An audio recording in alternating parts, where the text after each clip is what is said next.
frightening headline, an ABC News exclusive. Al-Qaeda operatives living right here in the United States, slipping through the cracks of a refugee program. ABC's Brian Ross is here much more. I know you've been investigating this, Brian. Good morning. Well, good morning, Robin. The FBI is now investigating whether dozens of al-Qaeda terrorists with American blood on their hands from Iraq and Afghanistan have been able to move to the U.S. claiming to be refugees. It's the result of what an ABC News investigation found was a flawed system of U.S. background checks that came to light in a case of al-Qaeda in Kentucky. The city of Bowling Green, Kentucky, seemed far removed from concerns about terrorists until the FBI discovered that 2 al-Qaeda terrorists from Iraq had been resettled here 2 years ago as refugees and were caught trying to obtain weapons to be used to kill more Americans. In this video being seen publicly for the first time this morning. I think they wanted to kill Americans, but I think they wanted the freedoms that America provided to them.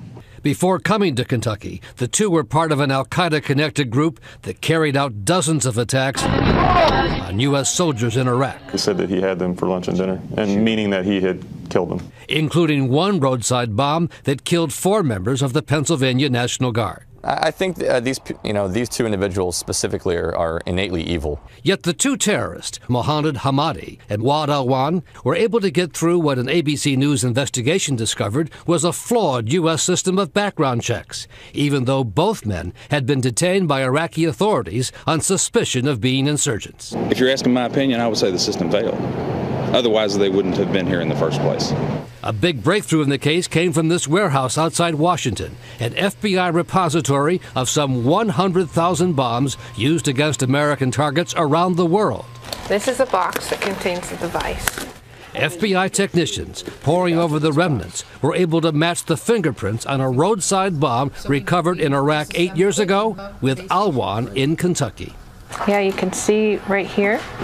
What was that like when you made the match? The whole team was ecstatic because it was like finding a needle in a haystack. And now the FBI says there could be dozens of others in the U.S. whose fingerprints may also be somewhere on the bomb parts stored here.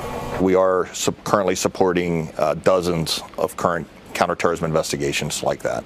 Dozens of cases? Correct. Where you're looking for prints of people who are in this country now? That's correct. The discovery of al-Qaeda in Kentucky led to a 6-month suspension of the refugee program, which has allowed tens of thousands of legitimate Iraqi refugees to come here. And now the immigration service says it has substantially tightened security and background checks.